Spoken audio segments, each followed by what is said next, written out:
Hi everyone. So today in this interactive session, we have Dr. Vivek with us. So thank you for accepting the invite, sir. Hi, Nikhil. It's pleasure to be here. Okay. And before we start, I'll just give you a brief description about Dr. Vivek's profile. Dr. Vivek, who is a renowned academician, administrator, and management guru, presently working as the principal of Priyadarshini Institute of Engineering and Technology, Nagpur, and is a Senate member of RTM Nagpur University 2018-22 batch, and Vice Chair IEEE Nagpur subsection. He has completed his PhD in physics in 1996 under sponsorship of Department of Atomic Energy Commission at BAC Mumbai from Nagpur University. He has 29 years very rich experience of teaching, research and administration, and his area of specialization is material science, that is nanomagnetic materials, soft ferrites and hexaferrites. He has published, presented around 140 research papers and guided 12 students for their doctoral research. He received the Most Promising Engineering College Teacher Award in 2005, Bharat Jyoti Award in 2012 for Excellence in Education and Research, and National Award Outstanding Academic Leader of 2019. He has visited several countries that include Scotland, England, Portugal, Israel, Germany, France, Belgium, Istanbul, Netherlands, Malaysia, Singapore, Poland, Dubai, Nepal, and Russia for academic purposes. He is currently leading and heading 3 international projects on social entrepreneurship, green economy, and fake news, total worth rupees 1.2 crore. He was the National Executive Council member of ISTE during 2012-14, Secretary cum Treasurer of ISTE Maharashtra Goa section during 2003-5 and 2009-11, and editor ISTE Maharashtra Goa section newsletter during 2003-11. He also worked as editor-in-chief for International Journal of Knowledge Engineering. He holds membership of several professional bodies such as ISTE, IEEE, IAPT, ISCA, MRSI, STAMI, VIA, and VMA. He has delivered more than 1,000 guest lectures on topics such as nanotechnology, communication skills, nanomaterial, research methodology, pedagogy, teaching as rewarding career, NEP 2020, lifelong learning, goal setting, stress management, to name a few. During pandemic lockdown, he has delivered more than 80 plus webinars in last 5 months to various sectors of society from various countries on various topics. Again, welcoming you to the interactive session, sir. Thank you, Nikhil. Yeah, so we'll start right away, sir. So my first question to you would be, you have held, sir, key position at educational institute throughout your professional career. What are the key factors that keep you connected with the education sector?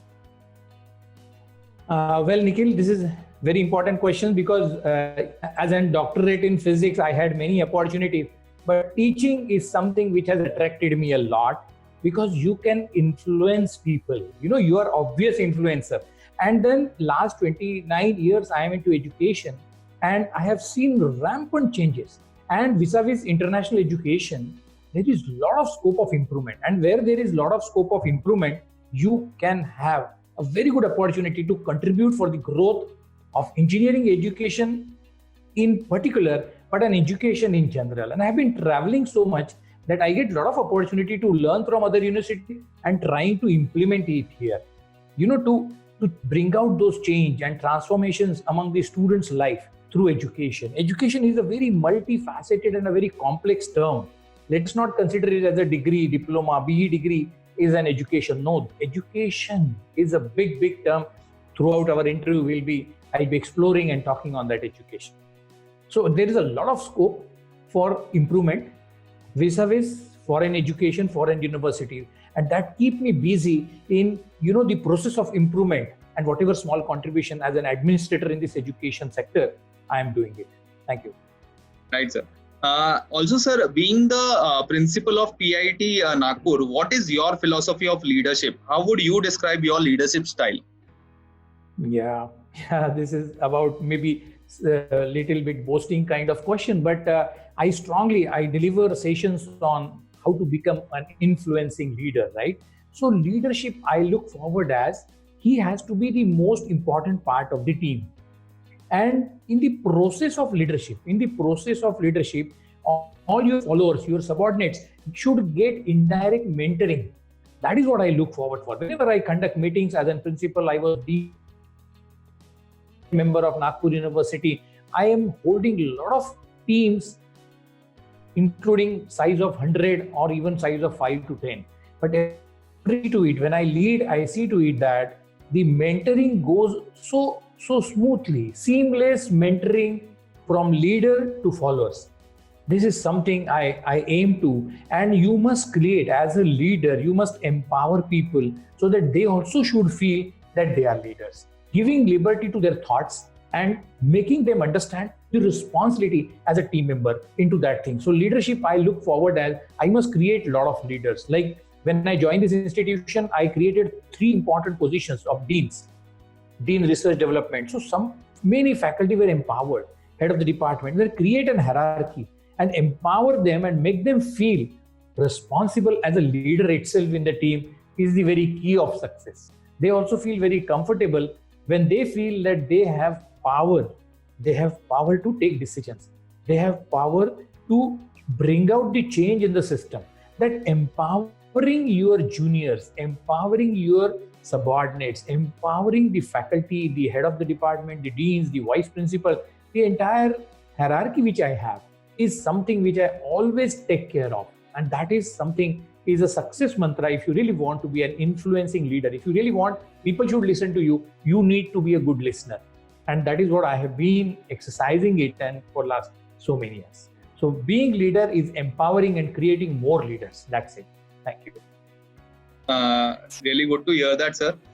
Moving on. So the education system in India and for other foreign countries are structured very differently, sir. In your experience, what can be an outbound student gain from studying here in your institute?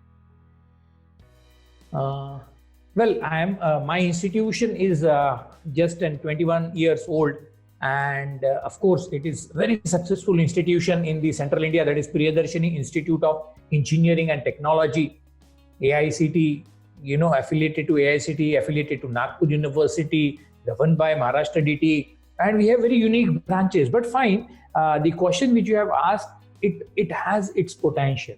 I have been visiting so many foreign universities, and I have taken trainings there. I have got a lot of education from there.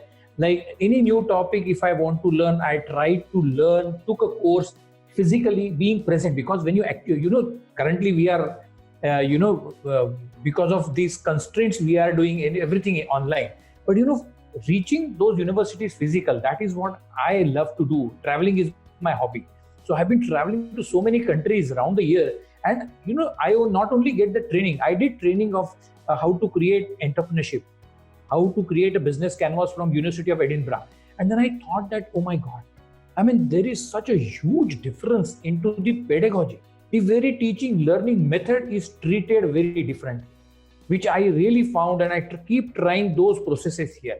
Every time I visit any foreign countries, I empower my faculty. That is what I was saying. So because of various projects, various meetings, I take up into Israel or maybe into Nepal or maybe into many European universities like Technische University Berlin, Bern University, Croatia, University of Edinburgh, Scotland, many universities. So these recently in January, I was with Warsaw University Economics Department.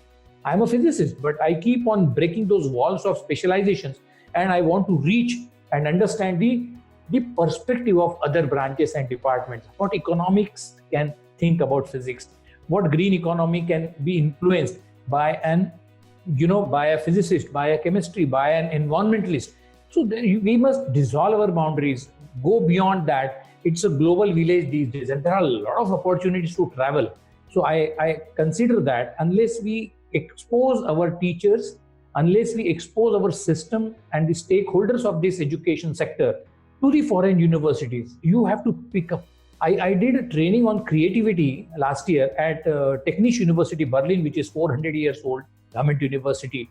And I was taking a training in an architecture college, and I found that they have created a building, 6-7 floors, I don't remember, and every nook and corner and staircase and corridors, were the place for learning.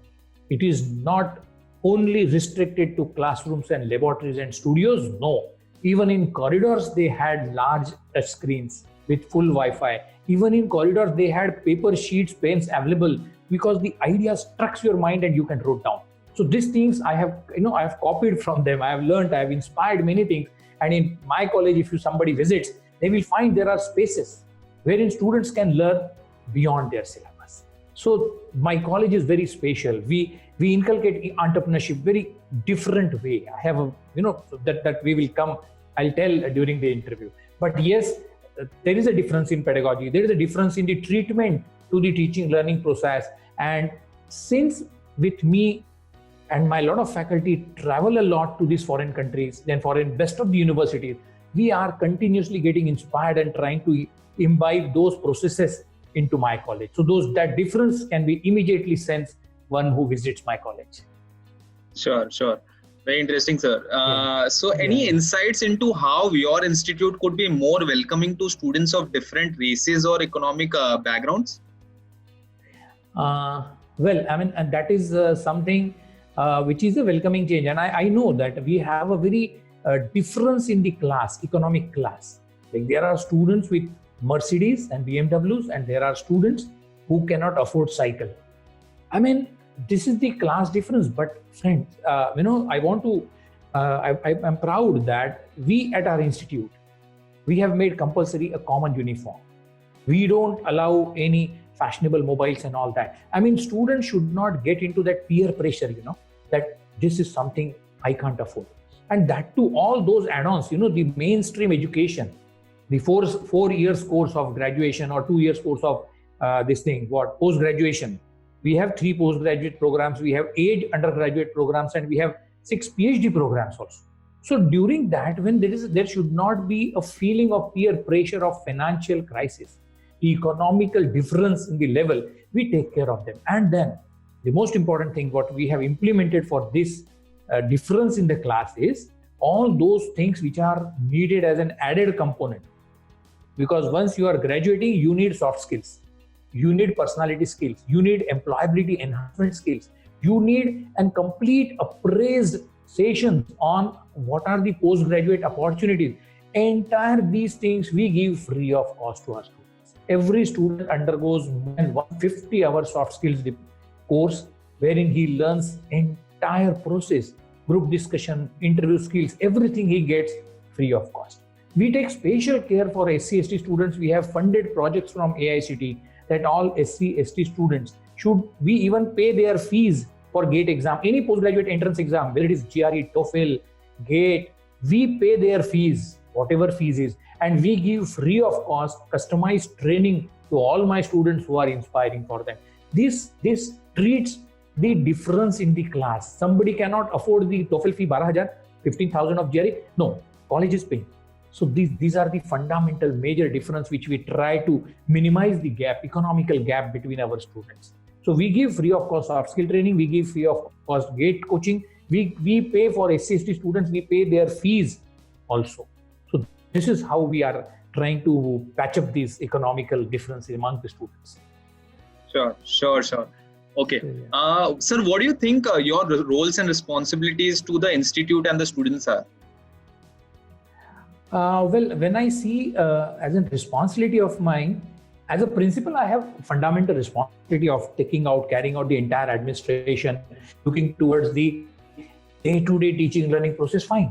But I look forward for some students who are not really who are not made for engineering. I am an engineering, I'm running an engineering college, but they are pianists, they are cricketers, they are national badminton player, they are amazing graduate in tabla.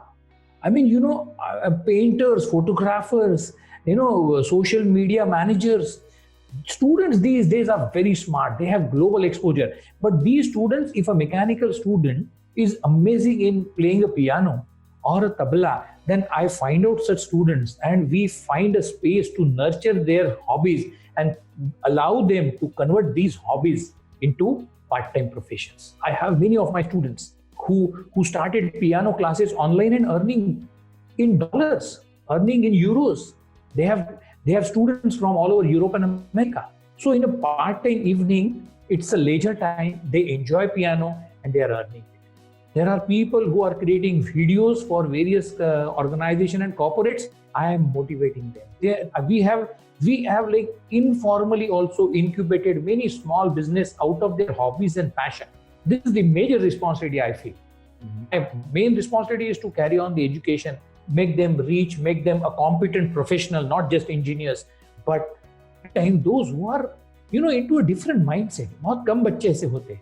But for these students, we have a platform, we have a space, and we have a recognition for that. That is something very unique point which I run in my college. Okay. Sir, what do you when we speak about the institute's like a vision and mission, I want to know your opinion on what should be your institute's top priority over the next 10 years. Well, that is always a plan. We have vision, very well defined. We have mission, very well defined statement. We have long range goal, short range goals. We keep comparing, we keep making comparative statements for the facilities, the systems, the methods into what we are running in our college and what is being done into other colleges like IITs, NITs, the colleges of repute in India and abroad. So we have devised, and then we take care of, we call all the stakeholders like parents, industry, society, the teachers, students, faculty, entire stakeholders. We keep conducting meetings, especially industry people, because regarding their expectation, what kind of product they expect. So we meet all stakeholders and we take it to that we ask them and create a vision statement. We are looking forward for autonomy immediately because autonomy facilitates you a lot. We are looking forward to be a university, private university status very soon. And we want to be PIET, my college, Priyadarshini Institute of Engineering and Technology, to be a truly international institution. It is an international, but I want to make it very clear, very open with respect to the selection of the courses, the choice-based system in a real sense. That is my vision for next 10 years. Amazing. Sir, extended question to the previous question. When you first came to this institute, PIET, what was your vision for the institute, and has it evolved over the time, and how far along in implementing that vision are you right now? Yes, very good question, because when I joined this institution, I had a lot of dreams. I took a stock of situation, and I found that this institution is very good in UG, PG education, but it has hardly any good international exposure. And it is not about placing the frames, photo frames of shaking hands and signing an MOU certificates. I don't believe in that. I believe in actual physical interaction. When you actually stay in Berlin guest house of that university, you learn their culture, you learn their style, you understand the system.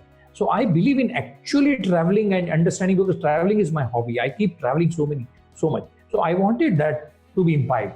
So that I did. In last, I say 5-7 years, my more than 15-20 faculties got physically, they attended training abroad, top universities, and they have understood the system. So real internationalization I did. My institution is actually working with more than 23 world-class universities. So internationalization was first vision. Then I was looking for a lot of government grants and a lot of grants from other foreign countries as well. So I started applying rigorously to all those government grants, and I'm very happy that in last 5 years, we must have fetched more than 3 crores of grants through various things, to develop an incubation center, to develop a social incubator for budding entrepreneurs, to create a space knowledge center, modernization of our laboratories. So these are the aspects for which I fetch a lot of funds. I've got more than 1.34 crores, I guess, from European Union. European Union, I am very closely associated and working with. So I have got a lot of grants from them.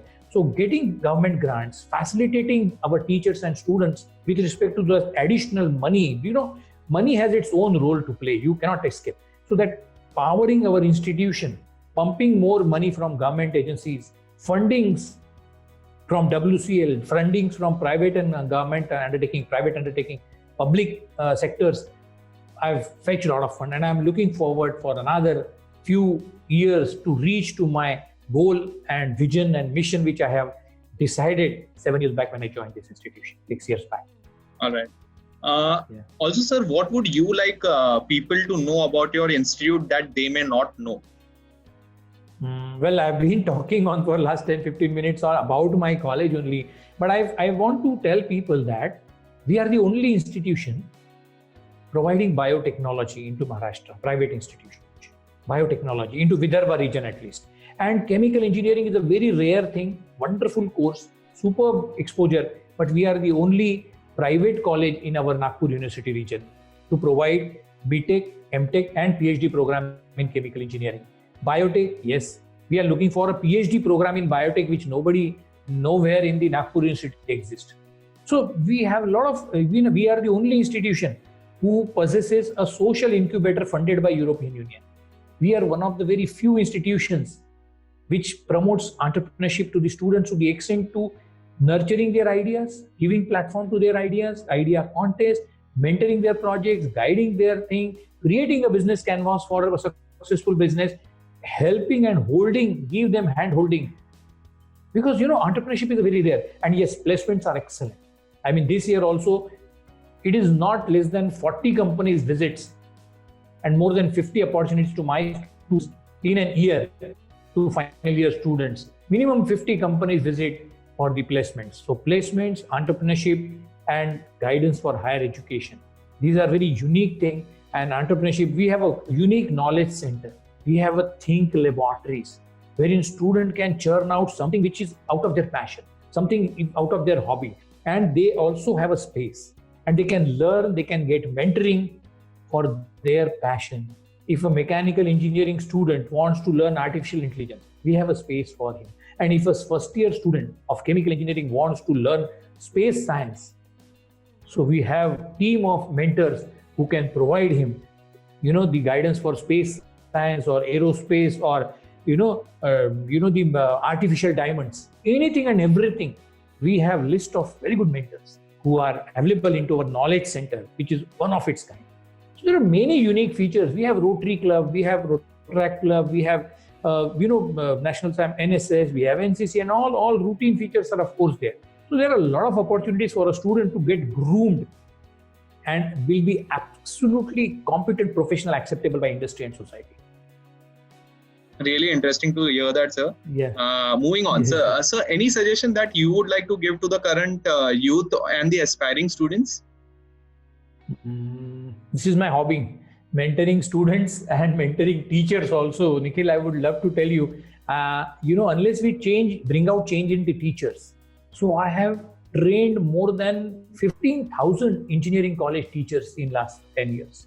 And I must have imparted training to more than 1 lakh students, I guess, pan world, from various countries, various cities in the country.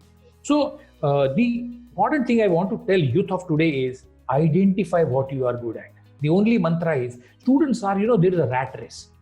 Father has pushed him into engineering, and the engineering DT process he was looking for mechanical engineering and somehow with 2 marks, he has missed his favorite branch and jumped into civil engineering and jumped into electronics and telecommunication. And throughout life, he repents, yaar, mere ko mechanical karna tha. And I don't like electronics. I mean, something like that should not happen with you, friends. My clear message to all the students is identify your strengths, weakness, SWOT analysis. Do SWOT analysis. Find out what you are good at and just pursue passionately towards your dreams to convert it into a happening goals and achievable goals. That is what I want to tell my students today. This generation is amazingly awesome. They are extremely creative.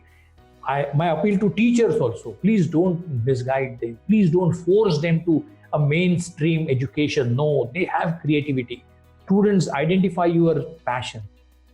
Identify what you love to do and find out the ways and means to create that what you love to do as your profession of earning and enjoy life. That is very important. All right. Sir, my last question to you. What are your Yes. some of the plans that you are currently or will be designing for PIT Institute for international affairs and students? Yeah. That is one agenda. I've talked about a lot of international affairs till now, but one important thing is this year, 2021 year, is very special for us because we have started artificial intelligence and data science. One of the top thing into Industry 4.0, fourth generation industry revolution is going on, and the top there, if it say top 10 technologies for Industry 4, fourth generation, then artificial intelligence and data science tops the list. So we have started a complete graduation program, BE in artificial intelligence and data science, and we have also applied for a very unique kind of role of artificial intelligence to European Union as well, and we are very hopeful to get that. We have funded laboratory plant because this year our first year students will be taking admission to our artificial intelligence and data science, but we are tying up with Panasonic for a very exclusive laboratory on artificial intelligence. So I'm looking forward for the technologies, the top 10 technologies, artificial intelligence, cloud computing, mechatronics. I am targeting those technologies, and I'm looking forward that how I can fetch international fundings and mentoring and tie-ups to nurture this new thing into my college. I've already tied up with Panasonic. They are ready to give free of cost training. They are ready to fund one industrial sponsored laboratory for artificial intelligence. I'm already expecting a 75 lakhs grant for artificial intelligence from European Union, for which I have partnered 4 important world-class universities from Europe. And this new course, we are geared up for giving something which is like, it is 4th generation education also, right? So it's a 4th generation industry revolution. So we are planning to convert our education also into the 4th generation. That's it. Awesome, sir. Sir, that was a very, very insightful session. Thank you so much, sir, for participating. Thank you. I really enjoyed and loved talking to you, Nikhil. Thank you.